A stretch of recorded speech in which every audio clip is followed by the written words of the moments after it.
Hey, peace world. Gonna jump right into some bite down boxing talk presented by Pay Me No Mind, Sports and Entertainment. My name is Wood. It's a big fight weekend, no matter how you want to look at it. It is a big fight weekend, even if the fight is going down on DAZN. Shout out to Jerry Jones, owner of the Dallas Cowboys, and AT&T Stadium, where tomorrow's super middleweight unification fight is going down between WBC and WBA champion Saul Canelo Alvarez and the UK's WBO champion Billy Joe Saunders. Quickly, just looking at the undercard, this undercard, there's no way to look at it other than it is a little light or a lot light. I think one thing that's hindering it is the fact, obviously, with the split from Golden Boy, there's no Ryan Garcia, who's taking care of himself right now with whatever issues he's working through. And then also Canelo's protege, one of the few fighters under his wing, and Ray Martinez, he's not fighting on this card. I don't know what's been going on with him. He scratched a couple of fights recently, but he's not on this card. I would have loved to have seen him in action again, but that's not happening. So what we are getting is WBO light flyweight. That's 108 pounds. Elwyn Soto against Japan's Katsunari Takayama. That's the co-main event. And how often are we all that excited about fighters below, really below featherweight? It's difficult. We've seen what, has happened at super flyweight lately with the big names that have emerged there. But damn, down at 108 pounds, we really don't rock with that division too tough. Elwyn Soto is a pretty exciting fighter. He took out Angel Acosta a while ago, maybe 3 or 4 fights ago. And that's what we get. So we'll see what the kid does. Who knows? Also on the card is heavyweight Frank Sanchez against Nagy Aguilera. Sanchez really hasn't overwhelmed me or impressed me greatly the couple times that I've seen him. But I guess he's in camp now with Canelo and Reynoso and whatnot, doing his thing. He's an older fighter, with the limited a limited number of fights, so he's probably trying to be fast tracked to get into some meaningful bouts as soon as possible. He's on the card. We'll see what he does. And then there's also the Davis brothers. That's Keyshawn Davis as well as Kelvin Davis. Who knows if both of these fights will be part of the stream. To see, especially with Keyshawn Davis, I mean, dude looks like a monster. I mean, it's interesting what they're doing because he's not signed to a promoter at this point, as far as I know. He's bounced around. He was on an earlier Canelo card. I can't remember if it was the Yildirim or the Callum Smith card, but he popped up on there. They didn't put it on the stream. Then he came back and had a fight on Jamel Herring and Carl Frampton. He did make the broadcast on that one and look great against a fighter who was like 10-1. And Ash Kelly or something was his name, but looks phenomenal, man. I mean, he's big. I think he's fighting at welterweight, but he didn't make the welterweight limit that last fight. He was at like 148 or 149 or something. But he's out of the VA. He's out of VA. Just aggressive, firm. Looks very advanced for an amateur. A guy just coming over from the Amis. This will be his 3rd fight, I want to say. But just looks like an absolute monster. It'll be interesting to see where he settles in as far as promoter-wise or network-wise and how they move him. But hopefully we get to see him. His brother Kelvin is nothing to ignore either. He had a fight a while ago on Ring City USA. I think it was on the Twitch portion of that broadcast. He got a stoppage in like the 1st or 2nd round. He's like a 6 foot, 5'11", 6'1"-ish. I want to say 130 pounder. So interesting to see a new family, of fighters come through, and both of them to have a lot of potential. Although, like I said, Keyshawn jumps off the freaking screen when you watch him fight. So that's pretty much the undercard. Looking at this matchup between Canelo and Billy Joe Saunders, I mean, I got to be honest, man.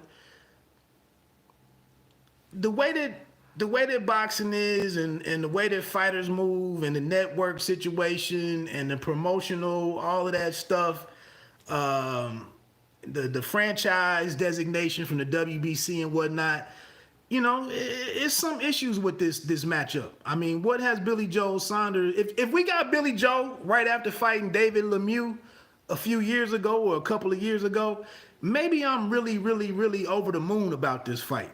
But it's coming to us the way that it's coming to us. Billy Joe did, he got a fight in back in December and looked pretty good against Murray. He didn't stop him, but he dominated the fight and showed me enough for me to be intrigued by tomorrow's matchup. He does present Canelo with a southpaw opponent. I don't think he's fought a southpaw in like 7 or 8 years, maybe even 9. I do think that Lara won the fight when they did fight. I do think Lara edged that one out. Another southpaw. But Saunders is a solid fighter. He's a good fighter. He's a world champion. Obviously having the WBO belt. Not a lights out puncher. I feel like he can fight at all levels. Good footwork. He has that advantage in this fight against Canelo. It's just gonna be what happens in the second half of the fight for me.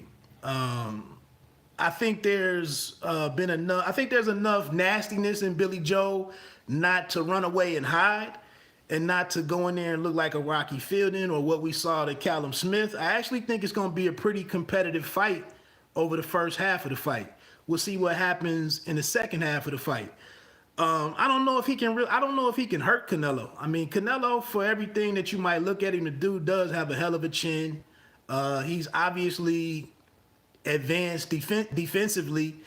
He fights confidently. He's poised. He can counterpunch. He can walk you down. He can bang. It's an uphill battle for Saunders, and him trying to get a decision in the States or in North America. I mean, he's got to win clearly 8 or 9 rounds to probably do that. But I do think, tactically speaking, I think it's going to be an entertaining fight, an interesting fight. I just want to see how long it takes them to get the lead foot situation figured out that we always see between southpaws and orthodox fighters. I think with Canelo, not the biggest height deficit here in facing Saunders. The only thing, with his back being, with Saunders' body being closed off to him because of that southpaw stance, it kind of changes up the way that he has to throw his left hook to the body. And then it also changes the way one of his favorite punches is his overhand right. He camouflages that punch beautifully. It's one of the best.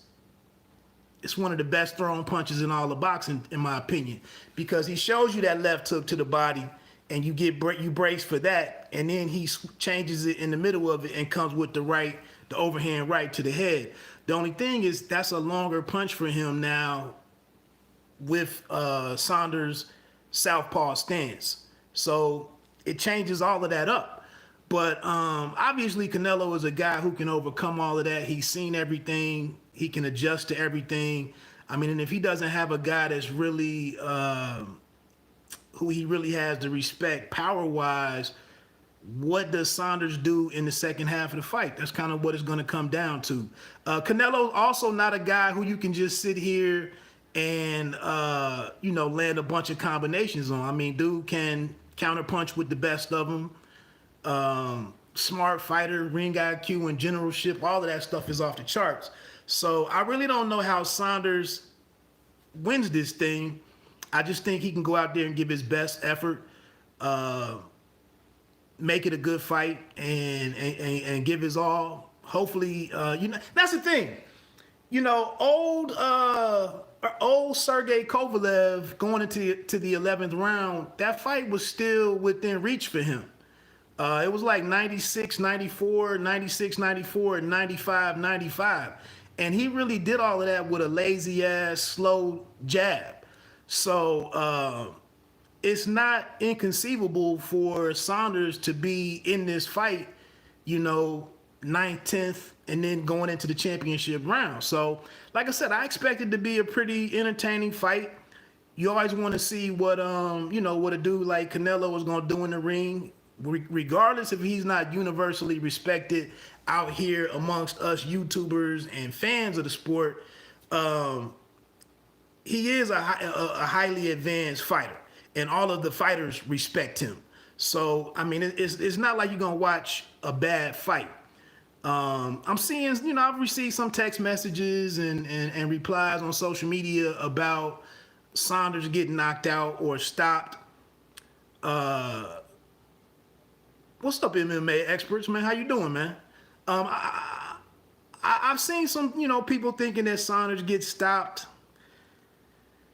I don't know, man. Canelo just isn't out here just knocking everybody out. Me too, man. I'm excited to see it. It's not like he's just knocking everybody out. So I think, if there is any knockdowns or a knockout, maybe in the 9th or 10th round. But again, I think Saunders is a skilled enough guy to do some things to give himself a chance to reach the finish line and we get a decision. I think there is enough bad blood between the two built up over this week, and the fact that Canelo usually wants to put on a show, I do think he'll be going for the knockout, and I think the fight will be hard fought, late into the fight. What's going on with Canelo fighting 3 times in 5 months? He has been a guy that's had some gas tank issues, in fighting late into fights and fighting consistently. But again, he's a guy who knows how to take his time. He knows how to buy time. He knows how to rely on his defense to let him recuperate and all of that type stuff. So it's not like there's going to be any situation that Saunders can put him in where he's not prepared for it. So we'll see. Like I said, I think they've talked enough trash to one another for Canelo to be motivated. He called one of the team members of the Saunders team members, a pussy and whatnot, and it's some animosity there. So we'll see. I think it's Billy Joe's going to feel the level difference here. Yeah. And that's the thing. I think Billy Joe is good enough to where, if that's the case, if he sees that he is, levels below, he'll adjust. And at that point, I don't know if Canelo can really go finding to knock him out. If he chooses to want to box it out, I think he can do that. But, it'll be interesting. So, like I said, I'm taking Canelo by decision, whether it's split or unanimous or wide unanimous.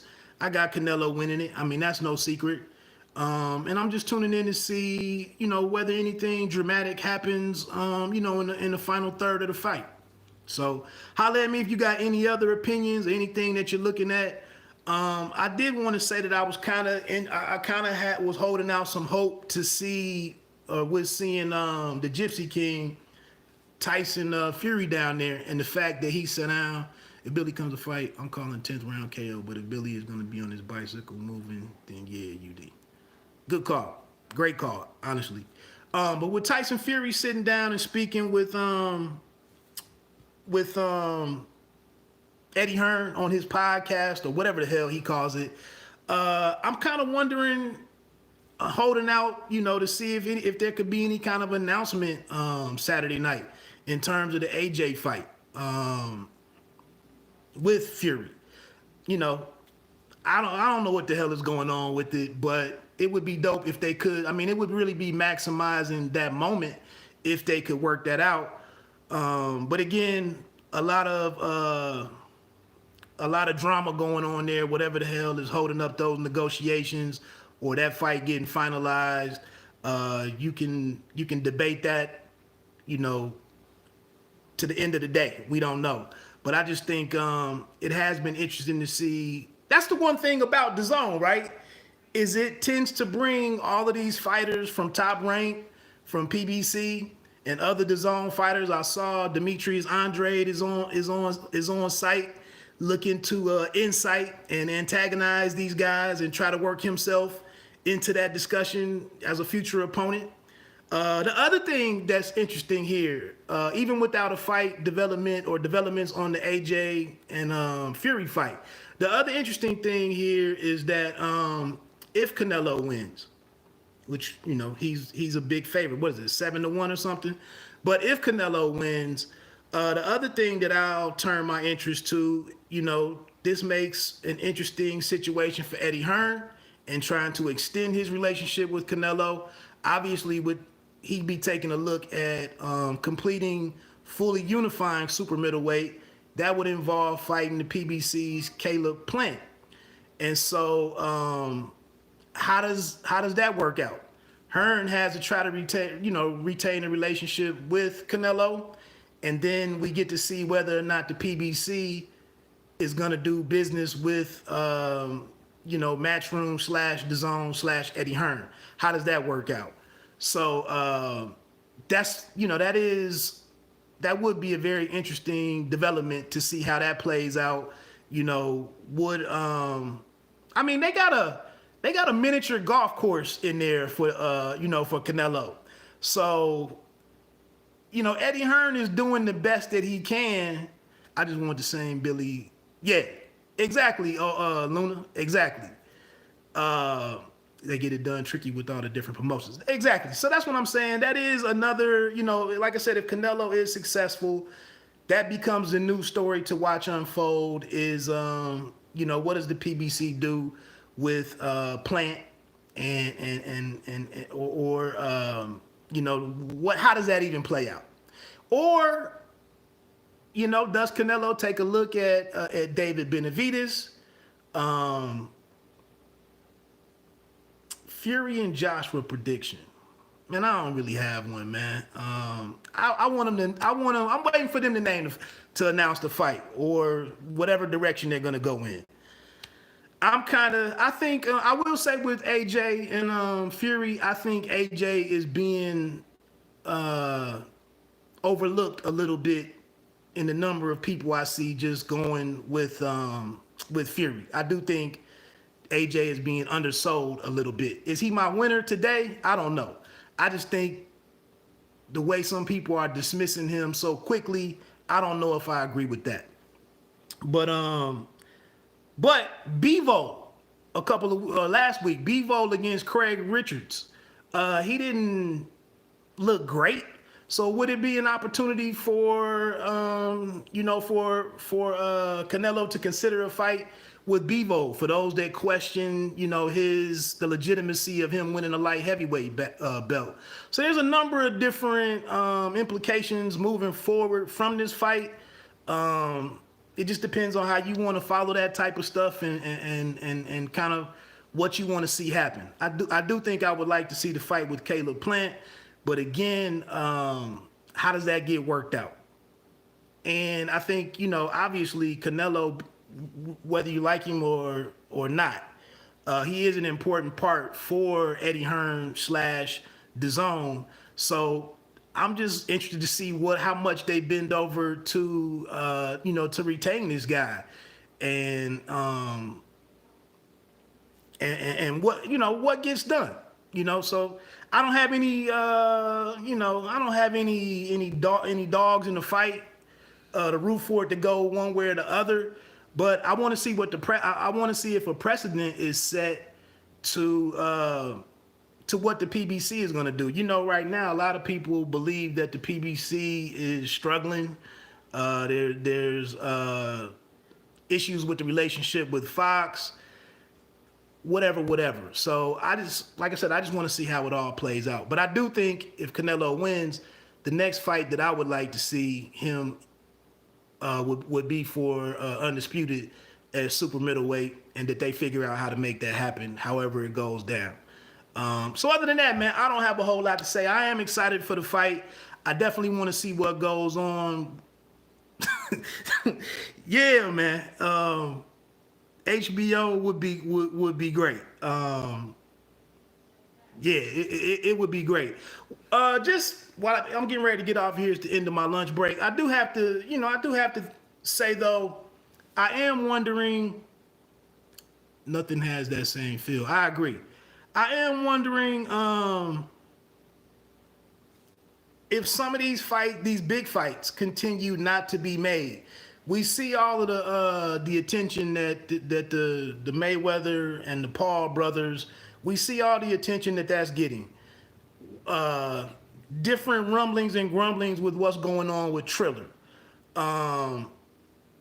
And then we have like us diehard boxing people kind of being fed up with the encroachment from this celebrity or this sideshow stuff.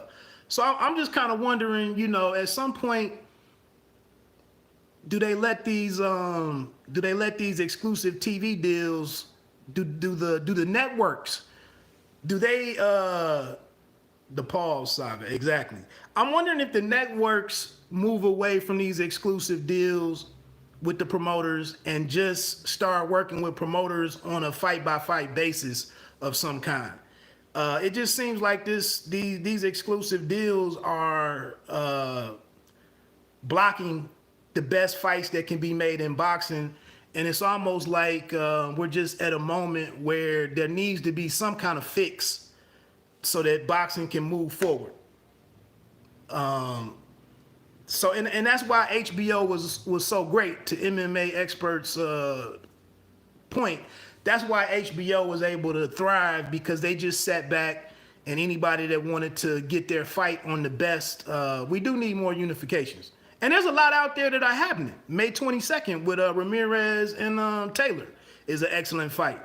But that was why HBO was able to do what it was able to do, because they just sat back, and if you wanted your fight on the best platform possible, you had to go out and make the fight and bring it to them. And then they just did it. They weren't sitting here handcuffed to to a specific promoter. So I know I'm not the only smart guy or the only person that's smart enough to sit back here and think that back then things were better, and maybe we need to replicate, that the way the game was set up back then to get these fights that we all want to see. I think boxing is on the rise again. Yeah, I do. I think so. I think I've been saying it, that I think a lot of people have been trashing the game, but nobody has really been complimentary of what boxing has been able to do. As bad as it is, as challenging as it is, it was still able to do some pretty phenomenal stuff during the pandemic, when there were no fans in the stands and whatnot. No tickets were being sold. There were some phenomenal things that boxing was able to do. And it just comes, I think next, with things opening up, we just have to see how boxing, what it does next. But that's that, man. Enjoy the fight Saturday. Like I said, I think it's going to be a pretty good, good fight for boxing fans. Like I said, unfortunately, the card is a little light. Hopefully, at least one of the Davis brothers is included on the actual broadcast.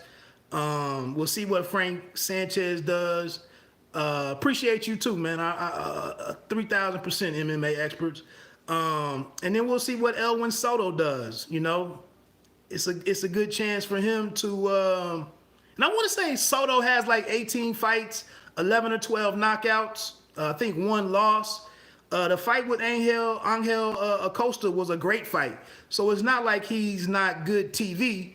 It's just we got to see what this Katsunari Takayama is all about. I'm not familiar with the guy. Anyway, man, enjoy the rest of your Friday. Have a great weekend. I might get up Sunday morning and do, the recap show. We'll see. Anyway, man, my name is Wood. Thanks for rocking with me. Bite down boxing. Don't let them count you out. Pay me no mind. Sports and entertainment. You don't have to be great to start, but you have to start to be great. Peace.